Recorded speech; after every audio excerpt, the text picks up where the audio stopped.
আসসালামু আলাইকুম। আমার আজকের রেসিপি হলো মাত্র ১০ মিনিটে ঘরে থাকা উপকরণ দিয়ে খুবই সহজে চমৎকারভাবে বিস্কিট রেসিপি।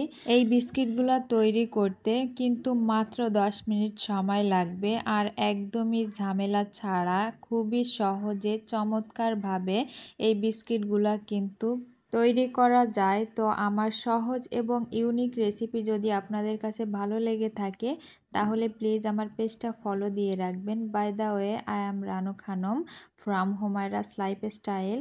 তো এই বিস্কিটগুলা খেতে কিন্তু অনেক বেশি সুস্বাদু আর চায়ের সাথে তো একদমই জমে যাবে, কেউ বুঝতেই পারবে না এই বিস্কিটগুলা কি দিয়ে তৈরি। তো এখানে আমি একটা মিক্সিং বোল নিয়ে নিয়েছি, তার ভিতরে দিয়ে দিলাম একটা ডিম আর দিয়ে দিলাম হচ্ছে হাফ কাপ চিনি। এখন একটা উইক্সের সাহায্যে চিনি আর ডিমটাকে খুব ভালোভাবে ফেটিয়ে নিব। তো ৫ মিনিটের মতো ফেটানো হয়ে গেলে কিন্তু চিনি আর ডিমের মিশ্রণটা ঠিক এরকম হয়ে যাবে।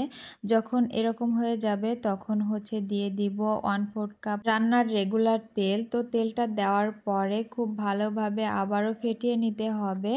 যখন এরকম আঠালো আঠালো টাইপের একটা টেক্সচার চলে আসবে তখন হচ্ছে ফেটানো বন্ধ করে দিয়ে এখন হচ্ছে দিয়ে দিব আমি মেজারমেন্ট কাপের ১ কাপ হচ্ছে আটা।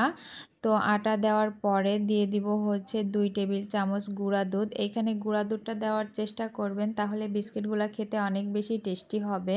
তো দিয়ে দিলাম হচ্ছে ১ চা চামচ বেকিং পাউডার আর হাফ চা চামচ লবণ। এখন হাত দিয়ে খুব ভালোভাবে ডো তৈরি করে নিতে হবে মথে মথে।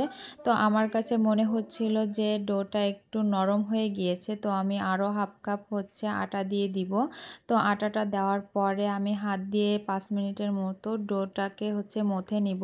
তো আপনারাও হচ্ছে এরকমভাবে মথে নেবেন, যত বেশি মথা হবে তত কিন্তু বিস্কিটগুলো সফট এবং নরম হবে আর খেতেও কিন্তু অনেক বেশি ভালো লাগবে। এখন কিন্তু আমি বিস্কিটের ডোটা খুব ভালোভাবে হচ্ছে মথে নিয়েছি, দেখতেই পাচ্ছেন। তো আমার হাতে কিন্তু লেগে আসছে, তো আমি হাতটা ক্লিন করে আসব আর ৫ মিনিটের মতো রেস্টে রেখে দিব।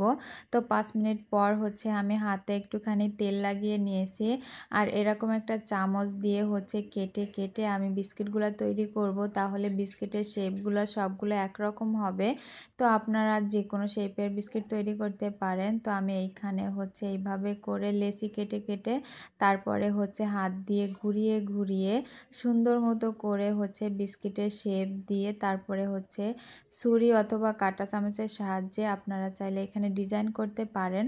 তো আমি হচ্ছে ছুরি দিয়ে এরকম দাগ কেটে কেটে সুন্দর একটা ডিজাইন করে নিব। তো দেখতেই পাচ্ছেন আমার দাগ কাটা হয়ে গিয়েছে। আর এখন হচ্ছে এই বিস্কিটগুলা কিন্তু একদমই রেখে দেওয়া যাবে না, সাথে সাথে হচ্ছে তেলের মধ্য দিয়ে ভেজে নিতে হবে, না হলে বিস্কিটের শেপটা একদমই নষ্ট হয়ে যাবে।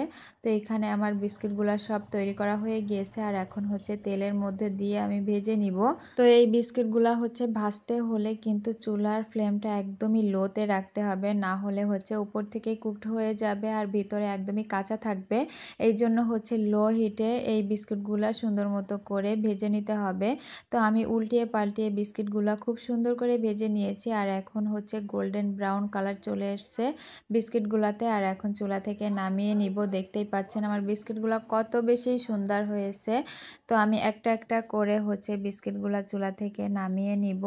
আর এখন হচ্ছে ঠান্ডা হওয়ার পরে এই বিস্কুটগুলো খেতে হবে। গরম থাকা অবস্থায় অনেক সময় নরম থাকে, এই জন্য হচ্ছে গরম থাকা অবস্থায় একদমই খাওয়া যাবে না, ঠান্ডা হয়ে গেলে হচ্ছে এই বিস্কিটগুলো খেতে হবে।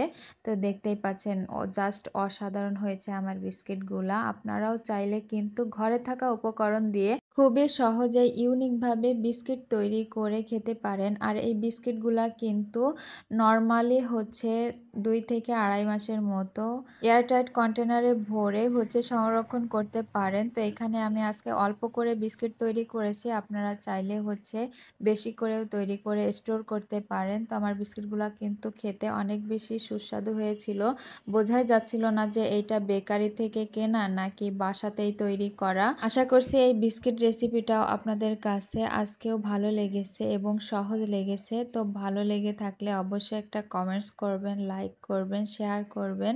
তো সবাই অনেক বেশি ভালো থাকবেন, সবাই সবার জন্য দোয়া করবেন। আজকের মতো এখানেই বিদায় নিচ্ছি। আল্লাহ হাফেজ, আসসালামু আলাইকুম।